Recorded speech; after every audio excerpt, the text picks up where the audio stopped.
Golden State Media Concepts Fantasy Football Podcast is your one-stop shop for fantasy football news and advice. Can't decide on who to draft on the first round? Going gaga on how to line up your team. We've got you covered. Traditional leagues, dynasty leagues, PPR leagues, IDP league, even daily fantasy football league. Join us as we break down all the questions of fantasy football. It's the Golden State Media Concepts Fantasy Football Podcast.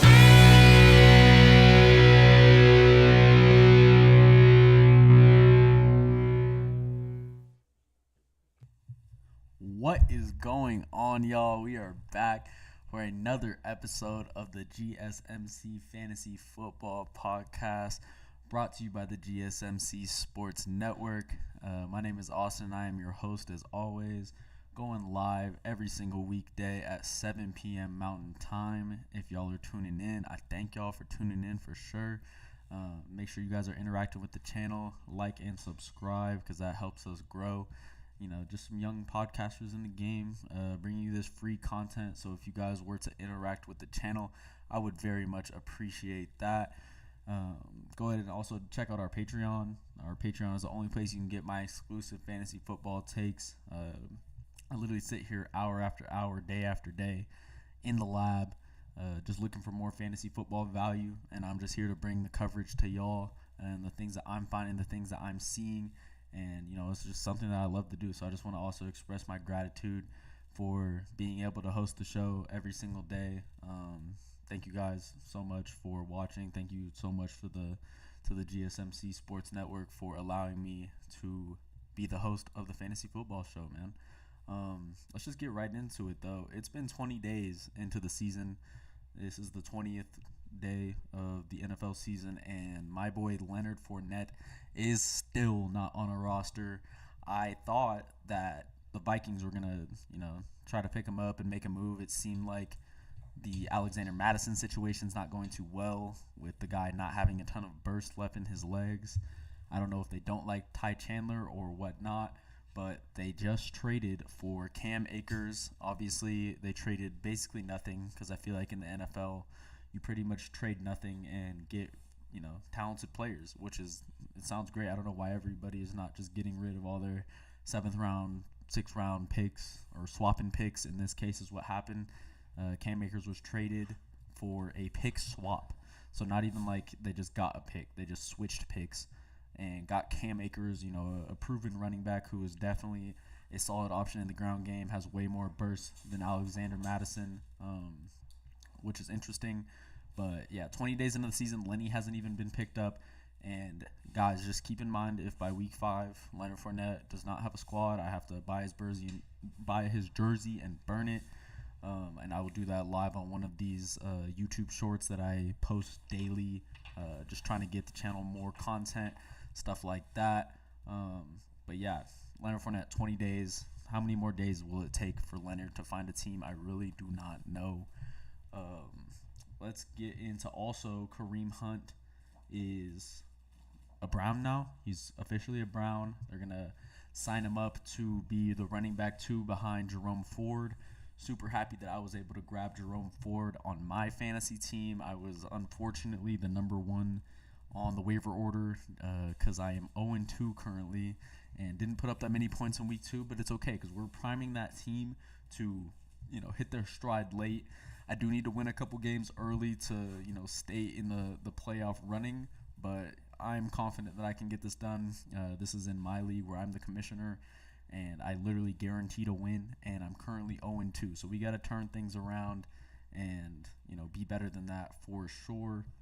First thing I want to start with, though, guys, is the injury report. Today we will be diving into the injury report. We will also be diving into the players that I think are the best stacks. So like a quarterback, wide receiver 1, or even sometimes a wide receiver 2 duo that can really get it done and get you those double points. And then after that, we're going to go into some DFS talk. We're going to talk about the DFS lineup that I put together for the Thursday night football game. And then at the very end, we will be uploading the God Squad, my personal team that I'm talking about. and just kind of analyze what's going on with my 0-2 start to the season. But without further ado, let's just get into the injury report. And I want to start the injury report by giving a quick hamstring stretch. Little good morning, just because, guys, there's as of yesterday, there was 24 human beings in the NFL on the injury report for a hamstring injury. So let's all just do that real quick.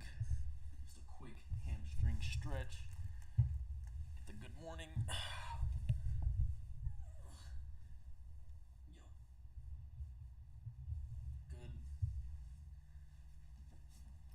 Good stuff. Everybody make sure you're stretching the hamstrings constantly. If these NFL guys can hurt their hamstring, I'm sure y'all can too, and so can I. So everybody stay stretched constantly. But let's get into this injury report right now. Starting with probably the most prominent injury and the guy who his team is going to face a very tough matchup in the Thursday Night Football game, Giants versus 49ers. Saquon Barkley with the high ankle sprain is not going to play tomorrow. Unfortunately, it was said that he was feeling a lot better and the ankle was feeling a lot better, had a chance to possibly play in tomorrow's game. But, high ankle sprain, it's not really something you want to play with, so he's not going to be playing tomorrow. I think maybe if the game was on Sunday, he would have had a better chance to suit up, but hopefully we'll see him back soon enough. Next guy we're going to talk about here is David Montgomery. He did not practice today. David Montgomery with the thigh, a guy who's been balling out, honestly, getting a ton of carries and 2 touchdowns already in 2 weeks, and he did not practice today. So keep that in mind. Jamal Williams said to probably on ESPN, it said he could miss Sunday with the hamstring. So stretch the hamstring. Very, very important. Aaron Jones and Christian Watson also did not practice today. Nice tandem, probably Packers' 2 best players, and they did not practice today. It's kind of interesting how many people are on the injury report and not practicing on a Wednesday. Wednesdays, if you don't know, are usually like walkthrough days for these guys, and maybe they'll have like a full pad or just like the shells on Thursday to just kind of get warmed up and hitting. But it seems like I don't want to say like load management type NBA type vibes that are occurring in the NFL, but a lot of guys are just not practicing with these. I don't want to say minor injuries, but these injuries are not requiring these guys to practice because obviously the teams are more interested in them showing up on Sunday and being healthy, which I completely understand. But Aaron Jones and Christian Watson both did not practice today with the hamstring injuries. Next guy we're going to get into, Austin Eckler. Austin Eckler, it's kind of strange, his situation currently. He's out with the ankle, I believe, ankle injury, and also he was experiencing a death in his circle. He had an agent that was like not very well known, didn't have too many NFL players, so very intimate relationship with his agent, and he ended up dying of cancer, I believe. So rest in peace to him. Shout out to Austin Eckler. Hope he can get through that situation, him and his circle. But right now, Brandon Staley said that there's currently no timetable for when he will be coming back. So that could mean he just misses this week and, up until however many weeks. But I'm sure we're going to get a fiery Austin Eckler when he comes back, and he'll be wanting to play for his guy and probably dedicate his season to him. But we'll see when he's ready, because he is currently doesn't seem to be ready right now for week 3. But he does have the questionable tag, so you never know. Come Sunday, he could be going. We just are not aware of kind of what's going on with that situation at all. But something to pay attention to. Breece Hall is also on the injury report with the knee. That is really bad news, just because his knee is the thing that's already been bothering him. Obviously tore the ACL last year. Breece Hall, super explosive running back. And if you've been watching the podcast, I had talked about him a little earlier, maybe like a week ago, where he had that big run against the Buffalo Bills. Had like an 80-yard scamper, and he's the type of guy, like, once he gets past that second level, he should just be absolutely flying to the end zone. and he was actually caught by a guy who, came from behind and grabbed him, and it looked like his knee might have already been like a little compromised. So definitely something to pay attention to if you have Breece Hall on your lineup. The knee is back intact, and they had to put him on the injury report. He was currently limited at practice today, so he did record a practice. However, definitely not good news to hear about Breece Hall having a knee injury. May be good for Dalvin Cook owners. Potential for him to get a bit more work in the run game and also the pass game, with Breece Hall being more of their pass catching back, but they both can really do it all. So maybe that does mean a little bit more for Dalvin Cook. Zay Jones also did not practice today. No practice for Zay Jones, who literally one of the hardest workers in the NFL, doesn't really miss a lot of days if he doesn't need to. Grind type guy, and he did not practice today. So probably a pretty, at least relatively serious knee injury that he's experiencing. And we'll see if he records a practice tomorrow. But, if he's playing in your flex position, get ready to probably grab another guy that's going to have to go in this week for week 3, because Zay Jones did not practice today. Next guy, Anthony Richardson. AR-15 has showed us a lot this year. Literally a ton. 2 rushing touchdowns already. 1 passing touchdown only, but in the run game, this dude is big, strong, and fast. He moves around the field very well. Obviously had the concussion when he scampered in for his second touchdown of the first half last week against the Houston Texans, but he's going to go through the 5-step concussion protocol, and he did not record a practice today, so definitely something to keep an eye on. I was thinking about starting Anthony Richardson. I'm going to have to see what the news is going down to the stretch of Sunday, but did not record a practice today. Jalen Waddle also with the concussion injury, going through the 5 steps, did not record a practice either, which is, kind of interesting. He got hit really hard, if y'all saw it, going up the seam, and, got absolutely leveled. But we'll see if the wide receiver 2 in Miami can, make an appearance in Sunday's game. There's even more people that didn't record a practice today. It seemed like nobody was practicing today, really, which is kind of strange. Miles Sanders didn't record a practice today. Bryce Young didn't record a practice today. Isaiah Pacheco or Kadarius Toney all did not practice today. So if you have these guys, just, something to note. There's nothing wrong with going to the ESPN app and just kind of scrolling through, who didn't practice today, because it is fantasy relevant for sure. All my people who are actually playing hard and not just showing up on Sunday, setting your lineup and just like, all right, I'm ready to go. I don't know what's going on, but I'm ready to go. Hope my guys go crazy. Make sure you guys are paying attention to the injuries. It is very, very important.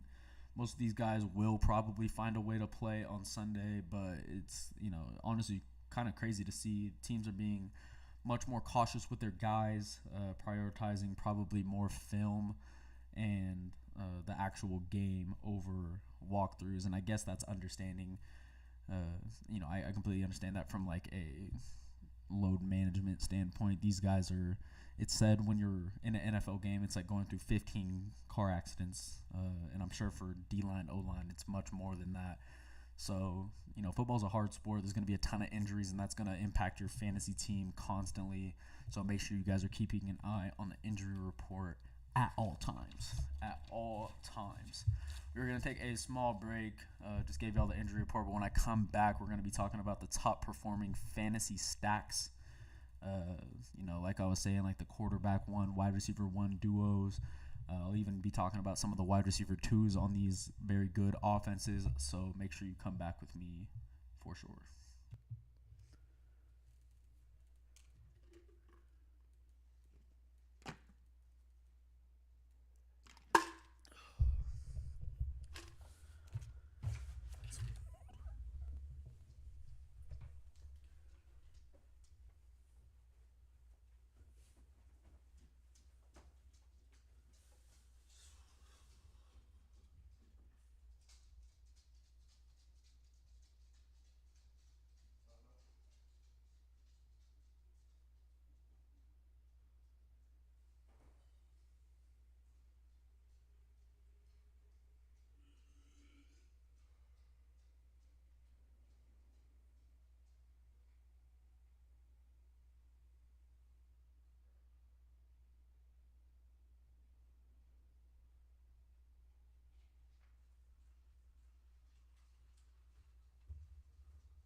What is good, ladies and gentlemen? We are back, and I'm ready to give y'all my top performing fantasy stacks.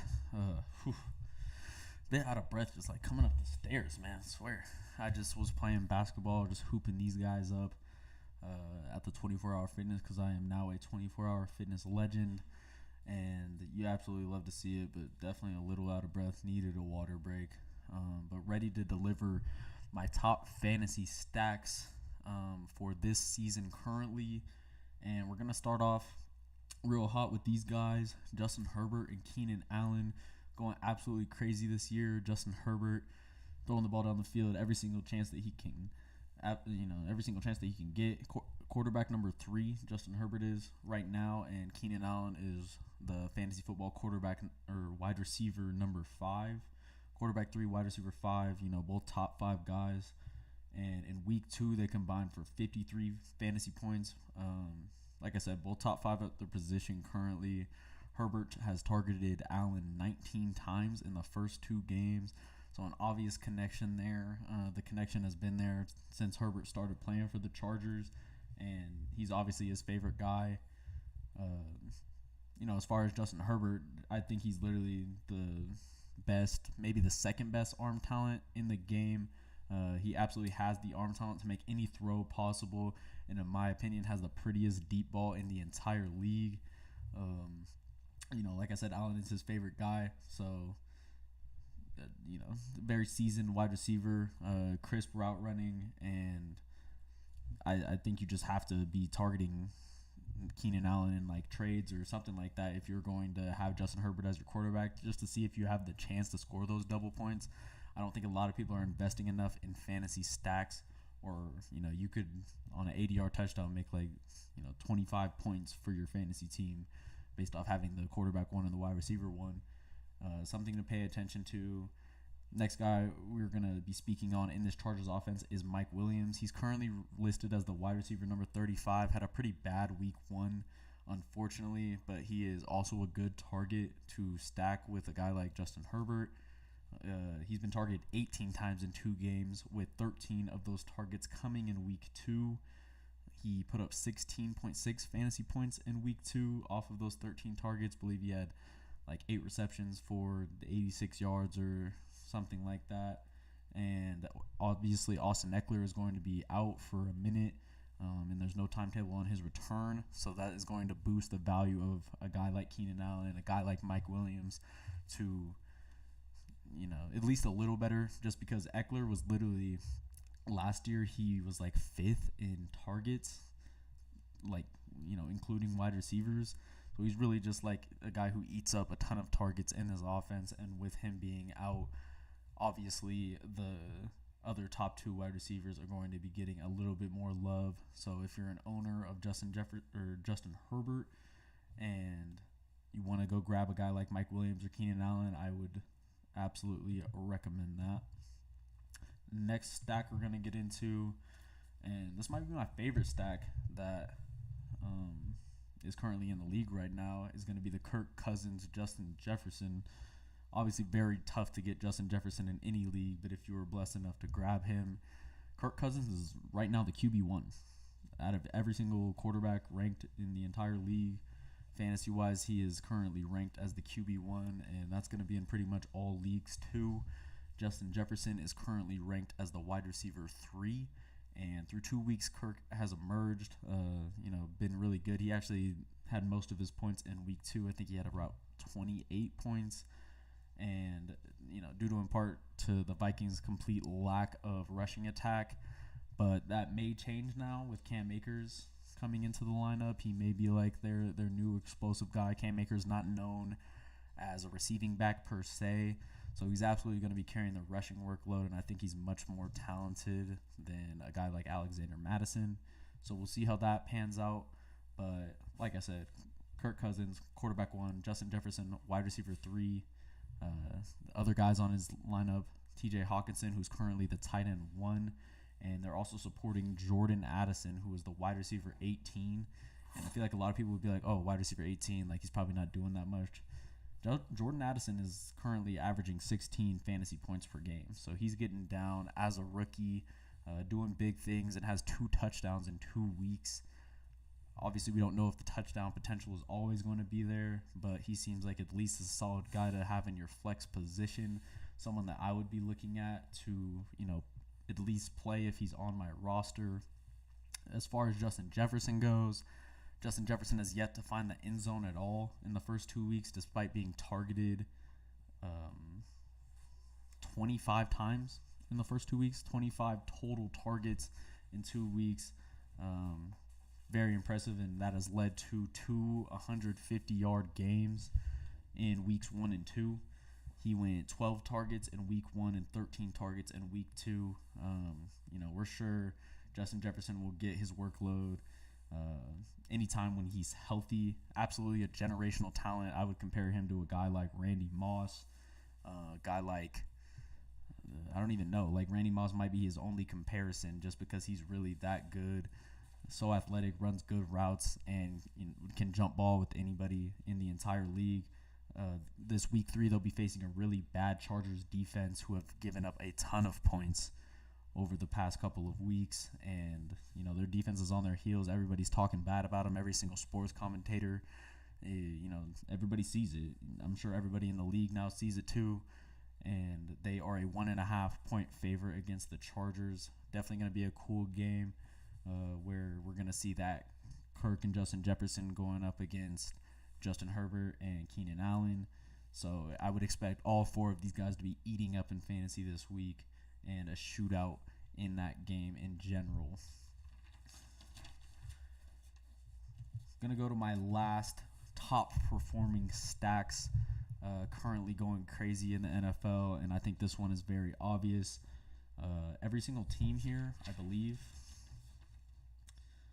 well, I guess, these other 2 stacks have played against the Chargers and gone crazy. And then obviously the Chargers are just a very, very explosive offense with the Justin Jefferson, Keenan Allen, and Mike Williams trio. And both of my last 2 stacks have put up crazy numbers against the Chargers, being these last guys, Tua and Tyreek Hill. Tua is currently the quarterback number 6 ranked, and Tyreek Hill is the wide receiver 1 in all of fantasy right now. Tua and Tyreek are definitely in the most creative and the most electric offense in the entire NFL. Mike Daniel moves Tyreek around a lot, pretty much everywhere on the field. A lot of motion that he, does. He'll even line up in the backfield sometimes. I love to see it because Tyreek is definitely the most lethal weapon in the entire league. I'm sure it looks like he's only gotten faster throughout his career. If he ran like a 4.2 40 right now, I wouldn't even be surprised in any way. Week 1 versus the Chargers, this duo combined for 71 total fantasy points. So that's why, this is why you do the stack. This is exactly why you do the stack. Because, in those big stretches down in the playoffs, someone's going to get to play the Chargers. Somebody does. And it would behoove you to at least think about having the lineup stack playing against a team like the Chargers or any other really bad defense when there's a great fantasy matchup. Having those 2 guys, even if you're going to sit down like a really good quarterback to play a guy like Tua, who you could have got in like the 13th, 14th round with your guy Tyreek Hill. Unfortunately, week 2, they only combined for 30 fantasy points. Still decent fantasy production from just like a zoomed out perspective. But, 30 fantasy points is pretty average for your quarterback 1 and your wide receiver 1. But the beautiful thing about it is that Mike Daniel has practically promised Tyreek Hill as many touches as he wants for the entire year. He's just like, Coach, let me get the ball. And Mike Daniel's like, yes, sir, got you. I'm going to come up with some creative way to get you the ball. And they've been doing that all year. In week 2, we saw Tyreek kind of get the top taken off where they were putting, 2 guys assigned to Tyreek Hill, and one of them was just like, look, he can't get behind you. Just do not let Tyreek Hill get behind you. Tua was only able to take 1 deep shot down there, and it was unsuccessful. In week 2, he only put up 15 fantasy points. I think he had like 8 catches for 40 yards or something like that. It just wasn't enough. And we're going to expect other teams to be, doing that type of thing to Tyreek Hill just because it makes a lot of sense. he is a game breaker. He is, absolute home run hitter, best home run hitter in the NFL.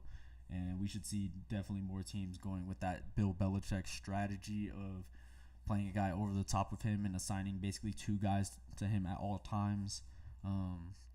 I still think Tyreek's very capable of producing 100-yard games if they do that, even with the dink and dunk type of catches. Just because he's so shifty and so elusive, he makes one guy miss and gets a little bit of open field. He is a goner for sure. But because these teams are going to be paying so much attention to this superstar wide receiver, I would expect guys like Raheem Mostert, who really ate up last week, had like a 130-yard performance on the ground. And then Waddle also was able to contribute a lot as well. He had an 86-yard game in week 2. But just because Tyreek is so lethal, you have to send two guys at him, at least two DBs at him. And that's going to leave everybody else wide open for the taking. Love the Tua and Waddle stack too. Just like I was talking about the Justin Herbert, Mike Williams. Having that wide receiver too, you're able to get him at a little deeper in your league. Maybe you can trade for like a little less value than a guy like Tyreek Hill or a guy like Justin Jefferson. A guy like Keenan Allen, you can get those Mike Williams, TJ Hawkinsons, or Jalen Waddles to also stack with these QB1s in very good, very creative, very explosive offenses. I do expect Jalen Waddle to heat up very, very soon in the near future. When I come back, we're going to be talking about my DFS lineup for Thursday night. I'm super excited about this DFS lineup. Put a whole $15 on it. So if you're watching with me right now, make sure you're tuning back in a couple minutes. When I come back, we're going to talk about Thursday Night Football DFS.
What is good, ladies and gentlemen? We are back again, obviously. Talking about daily fantasy sports, Thursday Night Football edition. If you guys, have like the FanDuel fantasy app, you can do this on FanDuel. You can also do it on DraftKings. This is where I chose to do it on DraftKings just because it seems like they have a lot more options with how you can craft and much more contests that you can enter to win yourself a little bit of cash, a little bit of side money. I would call this one of my side hustles. Obviously I'm a fantasy football guy, so I just love diving into this deeply and just finding ways to find value in any spot that I possibly can. And with this DFS lineup, like I said, I spent just a small fortune of $15 to, I think the first place gets like $60K. So that would be a good day for me. That would be a wonderful day to just turn $15 into $60K. We'll see what happens. I recommend that you guys don't tail this play. Please don't tail it, actually, just because if you do the same exact lineup as I do, then like we all gotta split the same money. So make your own, but take my analysis with a grain of salt, and let's just get right into it. So if you don't know, in the top left, you're going to see the little king emoji on the top left, and that just basically means that is your captain. He is the guy that's going to score 1.5x the amount of fantasy points than the rest of the guys on your team. So you're giving this guy like a little boost. You can pretty much choose whoever you want to be your captain for this Thursday night football action.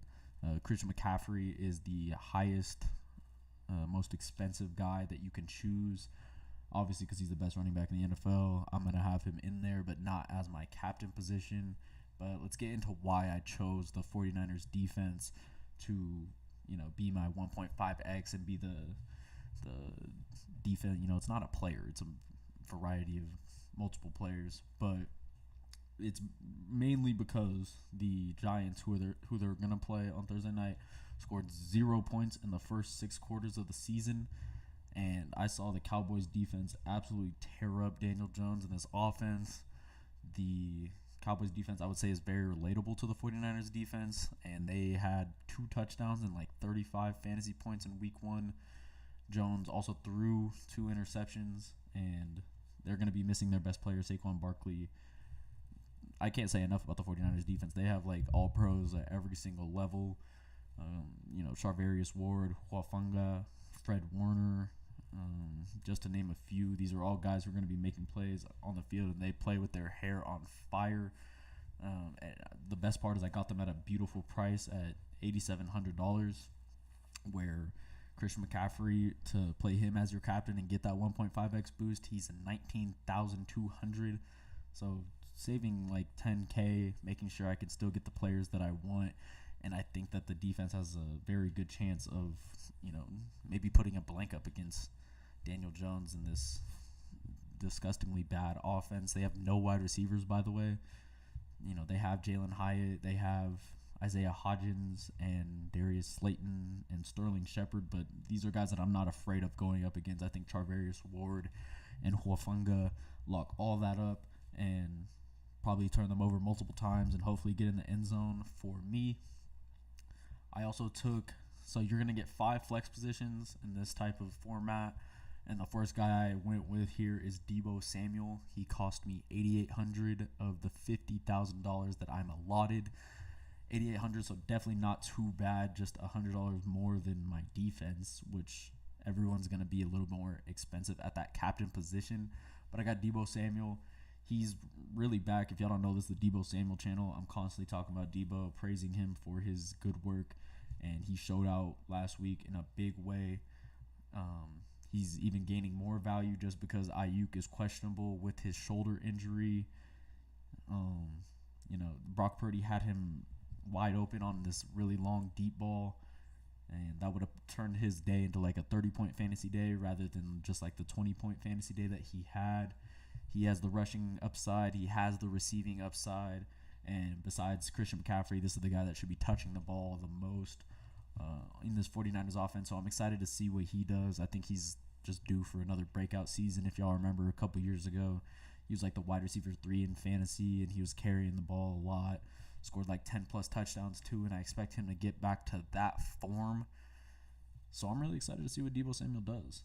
And especially against a really bad Giants team that literally in the first 6 quarters of NFL football put up 0 points and then somehow came back and beat, the Cardinals, who are supposed to be the worst team in the league. So congratulations to them for that. In my second flex spot, went with Christian McCaffrey because I think this is just an obvious pick. If you're going to play DFS Thursday night football, you're just going to probably close your eyes and put Christian McCaffrey in there and pray that he has a good day. He has a good day most days, so I don't think it's too much to ask from one Christian McCaffrey. I'm also expecting a blowout in this game for the 49ers side, so he should get a ton of garbage carries at the end of the game. He also has a ton of receiving value. In my opinion, this guy's definitely the best fantasy player in the league if he's healthy, but I just didn't want to play him at captain because, like I said, $19,200 of my $50,000 has to go to him to play captain. So if he has a big game, at least I still have him. At least I have him in the lineup, and I can't. I'm not missing out on what he's doing. But I really do think Christian McCaffrey, homegrown Colorado boy, is the best running back in the league. So I can't leave him out of my DFS lineup this week. No way. Third in my flex is a guy that I talked about yesterday. A guy that I was talking very highly about yesterday. Think he's a league-winning type guy, possibly. And that is going to be Jalen Hyatt. Got him at $5,200. And I think that's, I don't know if it's a steal just because his targets aren't really there, but he has the deep ball threat. He is very, very fast, 4.4 speed type guy. And yesterday I was talking about how fast he is without the ball in his hands. Just like running a route, going deep, seems to create the most separation of almost any receiver that I've ever seen. Elite speed with wheels. Last week only put up 2 receptions for 89 yards in week 2, but I'm hoping when they're down, when the Giants are losing the game, that they're going to be taking deep shots and hoping that Jalen Hyatt can get behind the defense one time and maybe 2 times make a big play, maybe 2 big play touchdowns for me. That would be sick. I think people are too low on Jalen Hyatt currently. I feel like a lot of y'all don't even know who this guy is, but yesterday I was talking about his crazy game against Bama, and this was just last year. Bama obviously sported Bryce Young and Jahmyr Gibbs, a very explosive offense. Also had an amazing defense, as they do per usual every single year. And, guys like Brian Branch were back there, who was the standout safety. Talked about all this yesterday, so if you want to go back and watch that, I gave y'all a couple of deep sleepers, and Jalen Hyatt was my deepest sleeper for fantasy leagues, 12-team PPR leagues. But I talked about his game against Bama, 6 receptions for 207 yards and 5 touchdowns that game. This man had 6 receptions and ended up with 5 touchdowns and 200 yards against probably the most talented defense in the entire nation. So if you don't think that translates to the NFL, I don't know what to tell you. I think it definitely does. He absolutely has a lot of breakout potential, and I'm excited to see, how that deep ball threat is going to go very, very soon. Someone that I think you guys should invest in for sure, so keep your eyes on Jalen Hyatt. Next guy I went with, and I was a bit hesitant to go with George Kittle, just because if you're going to grab that first place in a DFS contest, if you're ever going to win your the entire thing and be number 1, you literally have to get everybody correct in the game. And George Kittle finds a way to disappear in some games. He kind of just plays like a lineman role some games, still making a ton of plays. I'd go as far as saying like George Kittle probably makes the most plays out of anybody like every single game, with his blocking being the thing that he's best at. But he's also really good catching the ball too when he's given the chance. But yeah, he's literally a lineman some games. But in 2 weeks of the NFL season, he's recorded 9 targets. He's currently also on PFF, the guy with the 3rd ranked matchup. So should be able to eat a little bit. I don't know who's going to guard him. I thought it was going to be Okereke, kind of following him around, but apparently it's not. It's going to be their middle linebacker, who I'm not even sure who he is, so he can't be that good. So I like the matchup here. Don't mind it at all. George Kittle, obviously still a very explosive playmaker, and I expect him to break out in some game during this season and definitely in more than one game. So why not this game against the really, really bad New York Giants? Why not us, And then the last guy that I went with here is going to be Matt Breida for obvious reasons. Saquon Barkley's not going to play, and he's going to be the person to step up and be that new running back 1 until he comes back from the high ankle sprain. I would expect Matt Breida to get like 10 to 15 touches this game, depending on how it's going. Expect a lot of 3-and-outs and things like that from the Giants offense. But I know that Matt Breida is going to be featured, and we got him at a pretty decent price, $7,000 for our DFS. Not too bad. A little more expensive than Kittle, which I can't really understand, but I guess it's just because Kittle is kind of a lineman, and he's, I guess, not going to get 10 to 15 touches a game or any game, unfortunately. But touching on Breida, this guy does have also elite home run speed. Pretty similar to Hyatt. He also averages 4.8 yards per carry over his career and runs like a 4.3 40. So, if he gets loose, he has a chance to go all the way. And I would definitely love to see that happen. Matt Breida also used to play for the San Francisco 49ers. So maybe a revenge spot for this guy, and he wants to break out and go crazy against his former team. I like this lineup. I want y'all to comment and say what y'all think about the lineup. If it's good, if it's bad, if what you guys are going with, I would love to hear it. But I think Matt Breida could be a definite value play in the Thursday Night Football game tomorrow. Guys, we are going to go into our fourth segment and wrap up the episode right after this break. But we're going to be talking about my God Squad. Like I said, this is the team that I was talking about at the beginning of the episode. I'm the commish for this league, and I guaranteed a win, like number one in the entire league. And I'm currently 0-2, so when I